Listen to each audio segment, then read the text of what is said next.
பூர்வகமாகனு சொல்லுவார்கள். தண்ணீர் வார்த்து கொடுத்தல்னா உதகதாரை. அந்த தீர்த்தம் கீழே பட போறது. இவருக்கா உள்ளம் பதைக்கிறது. கொடுத்துருவானா, கடைசி நிமிஷத்துல யாரான்னு தடுத்துருவாளா, விழப்போறதா தெரியலையே. என்னால் இவர் நினைச்சாப்பிலேயே வம்பு வந்துருது.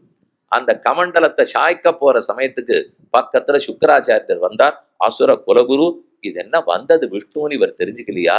எவ்வளவு ஆபத்து, இவனுக்கு சொத்து பத்தெல்லாம் போயிடுமே. அது புரியாத பண்ணான்னு ஒரு பூச்சி வடிவத்தை எடுத்துட்டு கமண்டலுடைய துவாரத்தை போய் அடைச்சுட்டா ஜலம் வரல. இன்னார் வரம் கொடுத்துட்டார், இணையார் கொடுக்கலன்னு உலகத்துல ஒண்ணு சொல்லுவா தெரியுமா? சுவாமியே கொடுத்துட்டார், அதுக்கு மேல உமக்கு என்ன சுவாமி, அவன் தான் தரேன்னுட்டான் என்னார். அதை போல இந்த பெருமாள் பார்த்தார், இப்படியெல்லாம் அவர் வெறும் விடப்படாது. இடுப்புல இருந்து ஒரு தர்பத்தை எடுத்தார். சுக்கிரன் கண்ணை துரும்பால் கிளைய சக்கர கையனே அச்சோ அச்சோ. அந்த சுக்கராச்சாரியர் இருக்கிற இடத்துல இவர் உள்ள அந்த தர்பத்தை விட்டார். அவருடைய ஒரு கண்ணு போயிடுது. கண்ணு போய் அந்த பூச்சி வெளியில வந்து விழுந்தது. வந்த உடனே தடால்னு தீர்த்தம் கீழே விழுந்தது. தீர்த்தம் கையில பட்டது. பட்ட தீர்த்தம் சில்லுன்னு இருக்கவே உடம்பு சற்று சிலிர்த்தது. அந்த சிலிர்த்தது தான் திருவிக்கிரம அவதாரம். அவருக்கு மேல வளரெல்லாம் இல்லை. இவர் வளர்ந்தார்னார். என்னால் அடியை நிறுத்திருக்கேன், ஒரு உடம்பு ஆகும்னு வச்சுங்களேன். கொஞ்சம் ஏதாவது நல்ல செய்தி கேட்டா கொஞ்சம் பூரி சாப்பில் இருக்கும். கொஞ்சம் பெருமனா இருக்கிறவா பூரிச்சா கொஞ்சம் பெருசாத்தான் பூரிச்சதா இருக்கும். அதே இழைச்சிருக்கிறவா என்ன பூரிச்சாலும் தெரியவே தெரியாது. அவ இப்படி இந்த சுவாமி நிறைய சாப்பிட்றாரு சுவாமி, ஆனா என்னமோ தெரியல 10 வருஷமா இப்படியே தான் இருக்காரு. ஆனா இன்னொருத்தர் ஒண்ணுமே இல்லை, ஒரே ஒரு கல்யாணத்துக்கு போயிட்டு வந்துட்டாலே அப்புறம் 4 நாள் நடக்கணுங்கிறார். இந்த மாதிரி இவர் இருந்தாலும் இருப்பார். அவாவா உடம்பு வாகு, இது என் உடம்பு வாகு, இது உங்க உடம்பு வாகு. இவரோ ரொம்ப ஆனந்தமயமா பிரம்மமா இருக்காரோ இல்லையோ. அதனால தீர்த்தம் சில்லுன்னு பட்ட உடனே உடம்பு சிலிர்த்ததான் பூரித்ததான். அந்த பூரித்தது தான் ஒன்மிதியில் புனருருவி ஒரு கால் நிற்ப ஒரு காலும் காமரிசீர் அவுணனுள்ள தென்மதியின் கடந்த அண்ட மீது போகி மேலை தன்மதியின் கதிரவனின் தவிர ஓடி தாரகையின் புறந்தடவி அப்பால் மிக்கு தாவி அன் உலகமெல்லாம் தலைவிழா கொள்ளையந்தாய் சேவியேன் உன்னையல்லால் சிக்கனச் செங்கண்மாலே ஆவியே அமுதே எந்தன் ஆருயிர் அணைய எந்தாய் பாவியேன் உன்னையல்லால் பாவியேனே. உன்னை எப்ப இந்த திருவடி என் தலையில படுன்னு காத்து கொண்டிருந்தேன், அந்த ஆசையோடைய தாவினாய் போலும் ஓங்கி கிட்டு கிட்டு கிடுன்னு வளர்ந்தான். ஆழியழ சங்கும் வில்லுமழ திசை வாழியழ தண்டும் வாழுமழ அண்டம் மோழையழ முடிபாதமிழ அப்பன் ஊழியழ உலகம் கொண்டவாறே வளரப்போகிறாருங்கிறது தெரிஞ்சு போச்சு. வளர்ந்த அப்புறம் ஒரு தீர்த்தம் கீழே தட்ட போறது. இப்ப வளர்றதுக்கு முன்னாடி ஒரு தீர்த்தம் கையில பட்டுடுது. 2 தீர்த்தம் எதுன்னு சொல்றேன். ஒரு தீர்த்தம் வாமனனுக்கு இவன் தாரவாத்தது. அந்த தீர்த்தம் வந்தது, அது கீழே போய் விழணும் இல்லையோ. கையில விழுந்த ஜலம் பூமியில போய் பட்டாகணும். அது படுற அந்த வேகத்துக்குள் அது எத்தனை வினாடியா இருக்க போறது. அது கீழே போய் படுறதுக்குள்ளே தாரையா இன்னொரு தீர்த்தம் கூட வந்து பட்டுதான். அப்படின்னா எவ்வளவு வேகமா அவர் வளர்ந்திருக்காருங்கிறத ரிஷி சொல்றார். அந்த தீர்த்தம் எது தெரியுமோ? இவர் உலகத்தை எல்லாம் தாவி அளந்து இடது திருவடி பிரம்மாவுடைய சத்தியலோகத்திலே போய் முட்டி யாரோ வந்திருக்கிறார்களேன்னு பிரம்மா ஆராதிக்க வந்து தர்ம தேவத்தை கமண்டலு தீர்த்தமா உருகி வர அந்த கமண்டலு தீர்த்தத்தை பெருமானுடைய திருவடி இடது திருவடி கட்ட விரலிலே சேர்க்க அந்த ஸ்ரீபாத தீர்த்தம் கீழே கங்கையாக விழ அந்த கங்கை கீழே வந்து கூட தட்டிதான். இந்த தீர்த்தம் கீழே விழுந்தது. அடுத்தது இவர் மேல போய் வளர்ந்து காலை கழுவி அந்த ஸ்ரீபாத தீர்த்தம் கீழே வந்தது. வந்த கங்கா தீர்த்தமும் கிழையப்பட்டிருக்கணும்னால் எவ்வளவு வேகத்துல வளர்ந்தார்னு பார்த்து கொள்ளுங்கள் என்ன ரிஷி ரொம்ப ஆச்சரியமா சாதிக்கிறார். அதுதான் ஒன்மிதியில் புனலுருவி ஒரு கால் நிற்ப. ஒரு திருவடி வலது திருவடியாலே கீழ்லோகத்தை எல்லாம் அளந்தார். போதாது, அவன் மேல் லோகம் 3 லோகத்தை எடுத்துக்கொண்டான். மேல் லோகத்தை சேர்த்து அளப்போம். கிட்டு கிட்டு கிட்டுன்னு வளர்றது 3 லோகம் தாண்டது. இந்திரனுக்கு தோன்றது அது வரைக்கும் தான் என்னது. நீர் ஏன் மேல வளர்ந்துட்டே இருக்கீர்னால் ஏன் மேலேன்னா வராக பெருமான் ஏன் முழுக்க வளர்ந்தார்னு பார்த்தோம். ரக்ஷணத்தில் பாரிப்பு. ஒருத்தர் ரட்சிக்கணும்னு இருந்தா நம்ம குழந்தைகளை ரட்சிக்கணும்னா 1 மடங்குக்கு 10 மடங்கு வளரணும். அதை போல பெருமாள் வளர்ந்துட்டார். இது ஒரு காரணம் சொல்லுவார்கள். ரட்சிக்க வேண்டியதில் இருக்கிற ஆசைன்னு. இன்னொன்னு, அன்னைக்கு ஒரு மகாபலி 3 லோகத்தை பறிச்சு வச்சுன்னுட்டு ஆமா மீட்டு கொடுன்னு சொன்னார். இந்திரன் கேட்டார். 3 லோகத்தை அளந்துட்டு ஒருவேளை அடுத்த நாளை அளக்கணும்னு வச்சுங்க, நம்மாட்ட இன்னொருத்த வந்து இன்னொரு நாளை இன்னைக்கு எடுத்துன்னு போயிடுவான் 2025. அப்ப என்ன திரும்பவா திருவிக்கிரம அவதாரம் பண்ணுவார்? வேண்டாம், ஒரு தரம் பண்ணி மொத்தத்தையும் நடந்து வச்சாச்சுன்னா கழுத்து போட்டு வச்சுங்கோ. இனிமே யார் வந்து திருடின்னு போனாலும் இதுதான் அப்படிங்கிறதுக்காக ஒரே அடியாக அளந்து விட்டார் போலும். தாவி அன்று உலகமெல்லாம் ஏதோ ஒரு நாள் பெருமாள் அளக்கிறார். இனி சரித்திரம் என்னன்னு பார்ப்போம். அப்படி சுக்கராச்சாரியர் வந்து தடுத்தார். சத்தியம் புஷ்பபலம் வித்யாது ஆத்ம விரக்ஷஸ்ய கீயத்தே விரக்ஷே ஜீவதி தன்ன சியாத் அனிருத்தம் மூலமாத்மனஹ விக்ஷவே சர்வமோங்குரு ஓங்கூர்வன்னாலம் காமேனச்ச ஆத்மனே என்பவர் பெருமான் உலகத்தை தாவ இப்படி சசாப தெய்வ பிரகிதா சத்யசந்தம் சத்யசந்தனானவர் மனஸ்வினம் சச்சார்கம் வித்தலோபேன பிரத்யாச்சக்ஷே கதம் த்விஜம் நாகம் பிபேவி நிறையான் நாதன்யாத் அசுகர்ணவாத். இவர் அப்படி வளர்ந்த உடனே அவனுடைய பிள்ளை இருக்கான் நமுச்சின்னு பேர். மகாபலிக்கு ஒரு பிள்ளை, அவனுக்கு நமுச்சின்னு பேர். அவன் வந்து ஆக்ஷேபிச்சுன்னு வந்தான், நீ சின்ன காலை காட்டினே பெரிய காலால மாத்தி அளக்கற, இது வஞ்சனை. எங்க அப்பாவுக்கு இந்த வஞ்சனை எல்லாம் தெரியாது. நீ மறுபடியும் எந்த காலை காட்டினியோ அதாலதான் அளந்து காட்டணுங்கிறா. அதெல்லாம் ஒத்துக்கவே இல்லை பெருமாள். என் காலை காட்டினேன், அதுக்கு தான் நீ கொடுத்த, எங்காலால தான் அளந்தேன். நான் இன்னொருத்தர் காலால் அளந்தியானா நீ கேளு, எங்காலால வாங்கிட்டேன். நான் கொஞ்சம் வேகமா வளரும் சுபாவம் உடையவன், உனக்கு என்ன? நீங்களாம் மெதுவா வளரலாமா இருக்கும், நான் வேகமா வளரலாமா இருக்கும். என் கால் கொஞ்சம் வேகமா வளர்ந்திருக்கு, அதனாலதான் இத்தை என்று மண்ணு நமுச்சி என் இது மாயம் என் அப்பன் அறிந்திலன் முன்னைய வண்ணமே கொண்டளவாய் என்று நமுச்சியை வானிற் சுழற்சிய அச்சோ அச்சோ. அந்த நமுச்சியை வானத்துல சுழட்டுட்டார். இன்னைக்கு இத்தனை பேரோட செவிக்கலாம். திருக்கோவலூர் போங்கோவலூர் தொழுதும் போது நெஞ்சே திருவிக்கிரம பெருமாளாக ஓஹோன்ற பெரிய பெருமாளா திருக்கோவலூர்ல சேவை சாதிக்கிறார். காஞ்சிபுரத்துக்கு போனோம்னால் உலகளந்த பெருமாள் சன்னதி, நீர்வானம் கார்வானம் கார்வானம் எல்லா க்ஷேத்திரத்தோடு எழுந்துள்ள இருக்கிறார். அது உலகளந்த பெருமாளுடைய சன்னதி, அங்கேயும் சேவிச்சுக்கலாம். இதெல்லாம் ரொம்ப பெரிய பெரிய பெருமாள். நேற்றே ஒண்ணு விண்ணப்பிச்சேன், வராக பெருமாள் ரொம்ப பெரியவர் தான், ஆனா ஸ்ரீமுட்டத்துக்கு போனா சின்ன வடிவத்தோட தான் இருக்கார். அதே போல திருவிக்கிரம பெருமாள் சின்ன வடிவத்துல ஒரு ஊர்ல இருக்கார், சீர்காழின்னு பேர். தாடாள பெருமாளாக சின்ன வடிவத்தோட இதோ காழிச்சீராம விண்ணகரம் மானவேல் பரகாலம் கலிகன்னி ஆலிநாடன் அரட்டமுக்கி அடையாறு சீயம் கொங்குமலர் கொழலியர் வேள் மானவேல் பரகாலன் கலிகன்னி கலியன் சொன்ன சங்கமுகத் தமிழ் மாலபத்தும் வல்லார். நான் 10 போஷரம் காழிச்சீராமண்டகலம் தாடாளனுக்காக பாடினேன். அவர்களுக்கு தான் உலகத்திலே பெருமைன்னு சொல்றார். சின்னவர் இருப்பார். தவிட்டுப்பானை தாடாளன்னு ஒரு பேர்.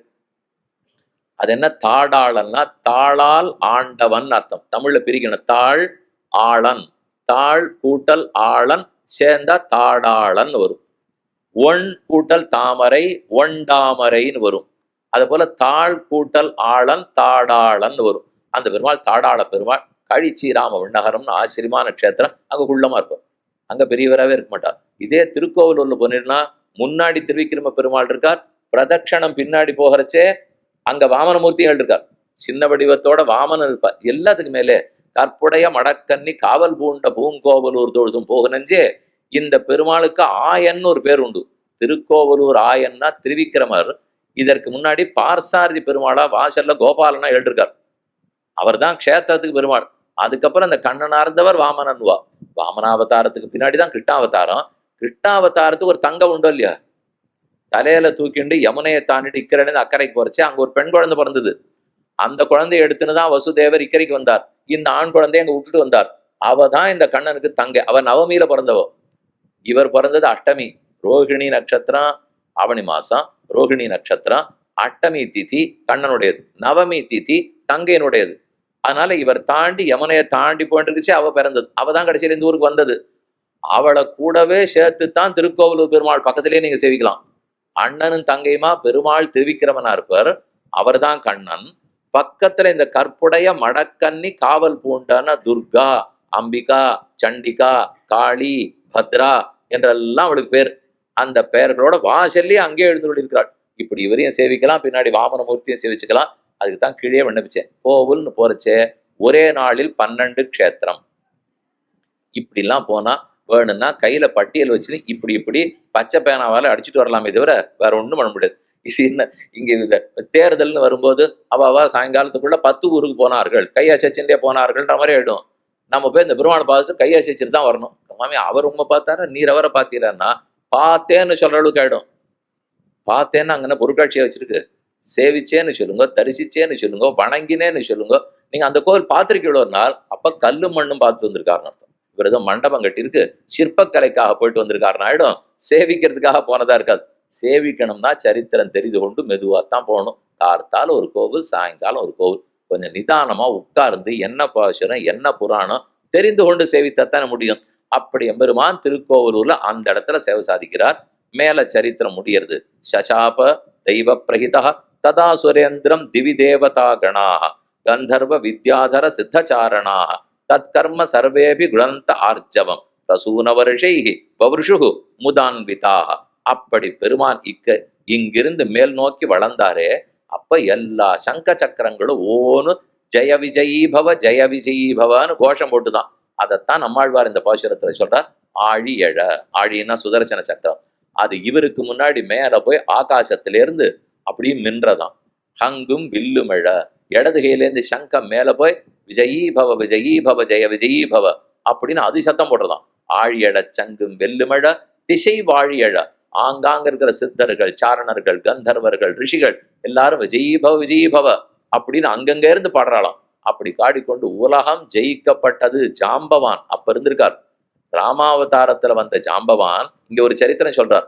நான் திருவிக்கிரமாவதாரத்திலேருந்து இருக்கேன் அப்படின்னா கிருத்தயுகத்திலேருந்து அவர் இருக்காரு. இப்ப என்ன அந்த சரித்திரத்தை சொல்றாருனால், எல்லாரும் போய் மகேந்திரகிரி கரையிலேருந்து ஹனுமார் தாண்டினார். தாண்டி போய் சீத்தையை பார்த்துட்டார். பார்த்துட்டு திரும்பி வந்துட்டார். இங்கேருந்து அக்கறைக்கு போகணுமோ இல்லையோ, எப்படி போவதுன்ற அந்த கேள்வி வந்தது. முதல்ல ஹனுமார் தாண்டணுமே. அந்த தாண்டறதுக்கு முன்னாடி யார் யார் எவ்வளவு தாண்டலாம் சம்பாத்தி வழியை சொல்லிட்டார். அவர் தான் ஜட்டாய்க்கு உடம்பிறந்தவர். அங்கதான் இவ எல்லாரும் சம்பாத்திய சேவிச்சா. அவர் நான் பார்த்தா அங்கதான் சீதை இருக்கிறாள், தாண்டி போங்கன்னு ஒரு வார்த்தையில அவர் முடிச்சுட்டார். யார் தாண்டது? 100 யோஜனை சமுத்திரம் தாண்டணும்னா ஒருத்தர் அங்கதர் சொன்னார், நான் இருக்கிறேன், நான் அக்கறைக்கு போயிடுவேன், ஆனா திரும்பி வர சக்தி இருக்காது. மைந்தன் சொன்னார், நான் 10 யோஜனை தாண்டுவேன். அடுத்தவர் 20 யோஜனை, 30 யோஜனை. ஜாம்பவான் வந்தார், நான் எவ்வளவெல்லாம் தாண்டி இருக்கேன் தெரியுமா? திருவிக்கிரம பெருமாள் உலகத்தை தாவி அளக்கர்ச்சே என் இடுப்புல ஒரு பெரிய பேரி வாத்தியத்தை கட்டிண்டு 32 தடவை சக்கரவாளகிரி, 100 இல்ல, உலகம் எவ்வளவு பெருசோ அது மொத்தத்தையும் சுத்தி வந்து பகவான் திருவிக்கிரமாலே உலகம் ஜெயிக்கப்பட்டது நான் தண்டோரா போட்டிருக்கேன் இப்படின்னார். பக்கத்துல இருக்க அங்கதன் கேட்டார், இன்னைக்கு என்ன பண்ணுவீர்? அன்னைக்கு போனேங்கிறீர்கள். இப்ப 75 வயசு ஆனவாழ்கிட்ட ஏதான ஒரு காரியம்னு போனோம்னா, நான் 1947 என்னன்னு ஆரம்பிப்பேன். சுவாமி இது 2025, இப்ப ஏதானு பண்ணுவீரானால் இப்ப நீங்க பண்ணா நான் பாத்துக்கிறேன் அப்படின்னு உட்கார்ந்துடுவார். தேவையில்லையோ இல்லையோ, அன்னைக்கு அவர் பண்ணத்தைத்தானே இன்னைக்கு சொல்லி கொண்டிருக்கிறார். அதனால ஜாம்பவான் அப்பவே உண்டுங்கிறதுக்காக சொல்ல வந்தேன். அவர் 32 தடவை சுத்தி வந்தார். இப்போது அந்த சுத்தி வந்ததை தான் சொல்றார். ஆழியழ சங்கும் வில்லுமழ திசை வாழியழ தண்டும் வாழுமழ அண்டம் மோழையழ முடிபாதமழ நீழ்வான் குரலுருவாய் நின்னிறந்து மாவலிமன் தாளால் அளவிட்ட தக்கணைக்கு மிக்கானை. திருமங்கையாழ்வாருடைய பாசுரம். நீழ்வதற்காக முதல்ல சுருங்கினாராம். ஆனா உபனிஷத்துக்கள் நான் சொன்னது உனக்கு சுருக்கமோ வளர்ச்சியோ கிடையாது என்று. இப்ப மறுபடியும் அதே இடத்துக்கு வருவோம். சேர்றது பாருங்க. அவருக்கு விகாரம் உண்டா? விகாரம் கிடையாதா? பிரம்மம் நிர்விகாரம்னு உபனிஷத்து முழுக்க சொல்லும். இந்த 6 விஷயங்கள் சொல்லுவார்கள். ஷட்பாவ விகாரம்னுட்டு அஸ்தி ஜாயத்தே பரிணமத்தே விவர்த்தத்தே அபக்ஷீயத்தே வினஷ்யதி. இந்த 6 தான் எல்லார்ட்டையும் இருக்கிற 6 விகாரம். ஆத்மாவுக்கு இல்லை. ஆத்மாவை தவிர்ந்த மற்ற ஜடப்பொருள்கள் எல்லாம் அஸ்தி இருக்குன்னு அர்த்தம், ஜாயத்தே பிறக்கிறதுன்னு அர்த்தம், விவர்த்தத்தே வளருகிறதுன்னு அர்த்தம், மாறணும். அஸ்தி ஜாயத்தே பரிணமத்தே மாறுகிறதுன்னு அர்த்தம், விவர்த்தத்தே வளர்கிறதுன்னு அர்த்தம், அபக்ஷியத்தே தேயறதுன்னு அர்த்தம், வினஷ்யத்தை அழிஞ்சு போச்சுன்னு அர்த்தம். இது போலதான் எல்லாமே உலகத்துல நடக்கும். இருக்கும், பிறக்கும், மாறும், வளரும், தேயும், போயிடும். இது நம்மகிட்ட எந்த பொருள் வச்சிருந்தாலும் அதே தானே. இதை போலதான் எல்லாத்துக்கும் மாறுதல் இருக்கு. இந்த உடம்பும் அப்படித்தான். முதல்ல இருக்கும், பிறக்கும், மாற ஆரம்பிக்கும், குழந்தை நன்னா வளர்றதேன்னு பார்த்துட்டே இருப்போம். இப்படின்னு பார்க்கறதுக்குள்ள சட்டத்தை புத்தின்னுவா, முடியறதுக்குள்ள சதாபிஷேகம்னுவா, அவ்வளவுதான் தேய ஆரம்பிக்கும், சாமியை காணணும்னுவா. இதுதான் நம்ம சரீரம். அப்ப சொல்லச்சே மட்டும் உடம்ப காணணும்னு சொல்லணும் இல்லையோ, சுவாமியை காணணும்னு சேர்த்து சொல்லிடுவோம். அதுமா அவரே ஆத்மாவே புறப்பட்டு போயிட்டா மாதிரி அவர் உங்கேயும் போல, அவர் ஜாக்கிரதையா தான் இருக்கார். அதனாலதான் கண்ணன் திரும்ப திரும்ப சரீரம் போர்த்தா ஆத்மா போறதுன்னு தப்பா புரிஞ்சுக்காத அர்ஜுனா. அது என்னைக்குமே நித்தியமா தான் இருக்கும். ஆக மொத்தத்துல இந்த மாறுதல்கள் எல்லாம் சரீரத்துக்கு உண்டு, ஆத்மாவுக்கே இல்லை. அப்படி இருந்துச்சு பரமாத்மாவுக்கு ஏது விகாரம்? ஆனா சுருங்குறார், வளர்றார். அவருக்கு கர்மாதீனமான சுருக்கமோ விகாசமோ கிடையாது. நமக்கெல்லாம் கர்மாதீனமா சுருங்குறோம், வளர்றோம். 6:30 உபன்யாசம் ஆரம்பிச்சது, இப்ப 8:30 மணிக்கு முடிய போறதுனால் இதுக்குள்ள நம்ம தோலெல்லாம் சுருங்கி இருக்குமா இல்லையா? சொல்றது கேட்டாலே பயமா இருக்கு. நாங்க ஏதோ 50 வருஷத்துல சுருங்குன்னு நினைச்சிருந்தோம். நீ 2 மணி நேரம் 50 வருஷத்துல என்ன ஒரே நாள்ல சுருங்கும்? கொஞ்சம் கொஞ்சமா நிமிஷம் சுருங்கினா தான் 50வது வருஷம் சுருங்கும். நமக்கு அது கண்ணில் படலை. இப்ப இந்த விசிறி சுத்தின்னு இருக்கு, இது கண்ணில் படலை. எத்தனை ரக்கேன்னு கேட்டா உங்களால சொல்ல முடியுமா? நிறுத்தினா சொல்லிடுவீள். நிறுத்தினோட ஆமா 3. நீங்க நிறுத்தி இருக்கிறச்சே பார்த்ததை வச்சுன்னு இப்ப 3ன்னு சொல்லலாமே தவிர இப்ப உங்க கண்ணுக்கு 3ன்னு படாது இல்லையோ. அதனால இதை பாக்குறோம், பார்த்தா 3ங்கிறது படலை, ஆனா தெரியறது. அதை போலதான் இது நம்ம கண்ணால ஒண்ணு சரியா பிடிக்க முடியாது. அதே போல இது மாறின்னு இருக்கிறது, நிமிஷம் நிமிஷமா மாறுறது நம்ம கண்ணுக்கு புலப்படாது. அவ்வளவுதான், தவிர மாறாதுன்னு வச்சுடவே கூடாது. தோல் சுருங்கிட்டே தான் இருக்கும், உடம்பு குறைஞ்சிட்டே தான் இருக்கும், வேகம் குறைஞ்சிட்டு தான் இருக்கும். ஆனா இதெல்லாம் நமக்கு இருக்கிற மாறுதல் கர்மாதீனமான மாறுதல். பகவான் கருணையாலே மாறுகிறார். இந்திரனுக்கு சொத்தை மீட்டு கொடுக்க வேணும், அதுக்காக தன்னை சுருக்கி கொள்ளுகிறார், தன்னை பெருக்கி கொள்ளுகிறார். இதுவரை ஒரு நாள் அவர் சுருங்க மாட்டார், குறைவு மாட்டார். அதனால நித்திய நிர்விகார தத்துவம் தான். ஆழ்வார் ஆச்சரியப்பட்டு கேட்டது முதல் ஆச்சரியம், உனக்கு சுருக்கமும் கிடையாது பெருக்கமும் கிடையாதே, நீ எப்படி பண்ண? ரெண்டாவது கேட்டது, தன் நிர்மிதா ஜடரகாஜ தவத்ரிலோகி கிம் பிக்ஷணாதி அமிர்தே பவதாதுராபா. இது கூறத்தாழ்வான் பஞ்சஸ்தவம்னு பாடினார். ஒரு 400 ஸ்லோகம் கிட்டத்தட்ட, ரொம்ப ஆச்சரியமா இருக்கும். அதுல அதிமானுஷ ஸ்தவத்துல கேட்கிறார், எனக்கு ரொம்ப நாளா ஒரு சந்தேகம். உன் சொத்தை யாரோ எடுத்துன்னு போயிட்டான், போய் அவனை அடிச்சு பிடிக்கின்னு வருவியா? காவலாளிட்ட புகார் பண்ணி உடனே வாங்கி கொடுக்குன்னு சொல்லுவியா? அல்லது நேரம் அந்த திருடின் போனவங்ககிட்ட போய் ஒரு 4 பிரதட்சணம் பண்ணி நெய் விளக்கு ஏற்றி அவனை விழுந்து சேவிச்சு 3 அடி மண்ணெல்லாம் பிரார்த்தித்து கேட்டு பிச்சை எடுத்துன்னு வந்து இப்படியா விட்டு வருவோம்? இந்த உலகம் முழுக்க உன் வயிற்றிலே வைத்து காப்பாற்றி நீ விழுந்திருக்கிறாய், நீ சிட்டித்திருக்கிறாய். சொத்து சர்வாத்மனா ஒண்ணுது அப்படின்னு இருக்கிறச்சே ஒருத்தன் எடுத்துன்னு போனானால் ஓங்கி தலையில குட்டி வாங்கிட்டு வருவியா? அதை விட்டு விட்டு இந்த பிக்ஷை எடுக்கிறத தவிர வேற ஒரு வழி கிடையாதனால் பெருமாள் கூறத்தாழ்வான பதில் சொல்றார், அப்படின்னா தான் உபனிஷத்து 4 ஸ்லோகம் பாடும், அப்பதான் ரிஷிகள்லாம் நிறைய புராணங்கள் எழுதுவா, அப்பதான் அதை சொல்லி 4 பேர் என்கிட்ட பக்தி பண்ணுவான், அந்த திருவடி எப்ப தான் தலையில வரும்னு அப்பதான் கேட்பான், அவன் தலையில என் திருவடியை வச்சா தான் இவன் மோட்சத்துக்கு வந்து சேருவான். அதுக்காக இத்தனையும் பண்ணேன், நீ நம்ம குட்டை வெளிப்படுத்தி இருக்கேன், அதனால நீர் அதெல்லாம் பேசவே கூடாது, இதுதான் நம்ம கிட்ட இருக்கிற உண்மை. இப்படி பல உண்மைகளை கூறத்தாழ்வான்னு கேட்டார். அவர் ஒரே ஒரு உதாரணத்துக்கு மட்டும் சொல்றேனே, இங்கேருந்து அம்ப விட போறார் ராமன். தட்சிண தடாகம் பெரிய சமுத்திரம் இருக்கு, ராமேஸ்வர கரை, திருப்புல்லாணி கரையில வந்தாச்சு. அம்ப வளைச்சுட்டார், வில்லுலேருந்து அம்ப சமுத்திரத்தின் பேர்ல விட போறார். கூப்பிட்டா 3 நாளா அவன் வரவே இல்லை. அதனால ராமனுக்கு கோபம் வந்துட்டான். வந்த உடனே சரி இனிமே நான் உன்னை கொல்றதா இல்ல, உன்னுடைய விரோதி யாரான்னு இருந்தா அவ பேர்ல எய்யறதுக்கு தான் அம்பே பூட்டினேன்னு விட்டார். நேர போய் ராமன் போய் பேசவே மாட்டார். ஆனா இந்த இடத்துல நேர போய் சொல்றார், பக்தன் வந்தா என்ன வேணா பண்ணுவார் பொழுது, சமுத்திரனை அழிக்கிறேன்னு சொல்லி அம்ப பூட்டினவர் அவன் கையை கூப்பிட்டு வந்த உடனே அப்படியே மாத்திட்டார். யார் உன் விரோதினால், பாரதத்தினுடைய வடமேற்கு கரையில பெரிய பாலைவனம் இருக்கு, அங்க என்னுடைய தீர்த்தம் ஒண்ணு இருக்கு, அங்க தஸ்யுக்கள் எல்லாம் வந்து திருடர்கள்லாம் திருடின்னு போயிட்டு இருக்கா, இந்த அம்ப அவா பேர்ல விட்டுடுங்க இப்படின்னு சமுத்திரராஜன் கேட்கிறான். திரும்பினார், கிழக்கு பார்த்து நின்றவர் வடமேற்க பார்த்து திரும்பினார், அம்ப விட்டுட்டார். அது பாரதத்தை தாண்டி போய் எங்கேயோ காந்தஹாரம் பக்கம், அந்த பக்கத்துல போய் அங்க இருக்கிறவாள்லாம் அழிச்சுடுத்து. இந்த கதை முடிஞ்சு போச்சு, இவ்வளவுதான் ராமாயணம். ஆனா கூறத்தாழ்வான் கேட்டது, இதே வேகத்திலே இவ்வளவு தூரம் அந்த அம்பு போச்சே, அதே மாதிரி கொஞ்சம் தென்கிழக்கு பக்கம் திரும்பி அந்த லங்கையை பார்த்து இன்னொரு அம்பை விட்டுருத்தியானால் ராவணன் அப்பவே முடிச்சிருக்கலாம், சீத்தை அப்பவே மீட்டு வந்திருக்கலாம். இதுக்கு எதுக்கு இந்த அனுமார் தாவினார் போனார், நீ வேற அம்பு கட்டினியா, இவ்வளவு பெரிய சேது சமுத்திரம் தாண்டணும் சார், எதுக்கு இதெல்லாம், நீ ஏன் பண்ணேன்னு எனக்கு தெரியலையேனால், தெரியலையோ இல்லையோ சும்மா இருக்கும். ஏன்னா இவர் என்ன கேள்வி கேட்டார், எங்க எல்லாருக்கும் ராவணன் சீத்தையை எங்க கொண்டு போய் மறைச்சு வச்சிருக்கான்னு தெரியறது, உனக்கு மட்டும் தெரியல, அதனால நீ தேடிண்டே இருக்க. உனக்கு மட்டும் மோட்சம் போறதுக்கு ஜட்டாயுவுக்கு என்ன வழின்னு தெரியறது, எங்க யாருக்கும் தெரியல. எங்களுக்கு யாருக்கும் மோட்சத்துக்கு மார்க்கம் தெரியல, ஆனா நீ தான் ஜட்டாயுக்கு அதை கொடுக்குற. உனக்கு ஒண்ணு தெரியவே இல்லை, எங்க எல்லாருக்கும் தெரியுது சீதை எங்க இருக்கான்னு. இங்க நாடகம்னா நிறைய நடக்கும் இல்லையோ, இந்த தரை வச்சிருக்க, இந்த தரை போட்டுருவா, நாடகத்துல யாரான ஒருத்தர் கடைசியில மயக்கமா விழுந்துருவார். தெரை இதை தொடர வரைக்கும் இவர் எழுந்திருக்க கூடாது, அதுக்கு முன்னாடி கொஞ்சம் அவசரம். இது புதுசா யாராவது நாடகம் நடிக்கிறான்னு வச்சுக்கோங்களேன், இவர் எழுந்துருவார், முதல் வரிசையில் உட்காந்துருக்க மொத்த பேரும் உள்ள நடக்க தெரியும். இதே போல ராமாயணத்துல எங்க கொண்டு போய் சீதையை வச்சா நம்ம எல்லாருக்கும் தெரியும், அவருக்கு மட்டும்தான் தெரியாது. நாம கதை படிச்சுட்டோமோ இல்லையோ, ராவணன் தூக்கின்னு போனா இவன் தான் அக்கறையில கொண்டு போய் வச்சிருக்கான், நாம எல்லாம் தெரிஞ்சுட்டு இருக்கோம். ராமன் தெரியாதுன்னு லக்ஷ்மணனோட சேர்ந்து தவிச்சுட்டு இருக்காரு, என்னால் தவிப்பார். அவருக்கு எத்தனையோ அர்த்தங்களை நமக்கு கொடுத்தாக வேண்டும், தன் பூமியை தான் நடந்தாக வேண்டும், நான் தான் ரட்சகன்கிறத உலகத்துக்கு உணர்த்தியாக வேண்டும். அதே போல பிச்சை எடுத்தாலும் என் சொத்தை கைவிட்டு விடமாட்டேன், சொத்து என்னதுங்கிறதான் சுவாமியான பெருமாள் ஸ்தாபிச்சது திருவிக்ரமாவதாரம். வளர்ந்தார், வளர்ந்தவர் எல்லாவற்றையும் தன்னதுன்னு ஆக்கி கொண்டார். திரும்ப 3வது அடி வேணுமே, ஓரடியால கீழ்லோகத்தை அளந்துட்டார், மற்றொரு அடியால மேல் லோகத்தை எல்லாம் அளந்துட்டார். ஒன்னும் தருக வேணா, 2 க்ஷேத்திரத்துக்கு போனாலும் அங்க வேற ஒரு மாறுபாடு இருக்கு. திருக்கோவலூருக்கு போனேன்னா வலது திருவடியை மேலே தூக்கி கொண்டிருப்பார், அதுதான் மேல் லோகத்துக்கு போய் அளந்தாப்புல இருக்கும்.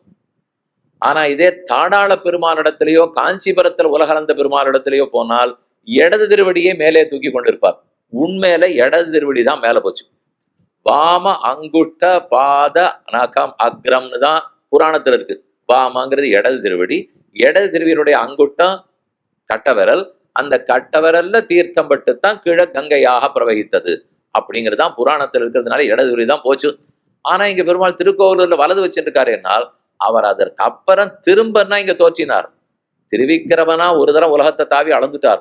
மிருகண்டு மனுஷனுடைய ஆசிரமத்தில் முதலாழ்வார்கள் 3 பேர், இப்பதான் உற்சவம் நடந்திருக்கு, முதலாழ்வார்கள் 3 பேர் அங்க வந்து சேர இவர்களுக்கு சேவை கொடுக்கணும், ரிஷிக்கு சேவை கொடுக்கணும் என்பதற்காக திரும்ப தோன்றச்சே ஒரு பரபரப்பு போல் இருக்கு. அதனால காலையை மாத்திட்டார். எந்த காலால் அளந்தானே அளந்தேனா இல்லையா, இங்கிருந்து அளந்துட்டேன், அங்கிருந்து வஸ்து தன்னது. அப்புறம் ஒரு திருவடியால் அளந்து ஆசைப்படுறதுக்கு இன்னொரு 100 ஸ்லோகம் எழுதுவோம். இன்னொரு திருவடியில் அளந்தாருன்னா இன்னொரு 1000 ஸ்லோகம் எழுதிட்டு போலாம். 2 திருவடியும் உபாயமும் பிராப்பியம். இத்தை பற்றினாலும் கிடைக்கும். ஒண்ணு வழியாக இருக்கும், மற்றொன்று பேராக இருக்கும். ஆறுன்னு ஒண்ணு, பேருன்னு ஒண்ணு. ஆறுன்னா வழி, பேருன்னா அடைய போற இடம். ஒரு திருவடி தான் வழி, ஒரு திருவடி தான் அடைந்து கைங்கரம் பண்ண வேண்டிய இடம். அதனால இந்த திருவடியாலும் அளப்பார், அந்த திருவடியாலும் அளப்பார். அப்படி அளந்தவர் அப்போதே இன்னும் சேவை சாதித்துக் கொண்டிருக்கிறார்.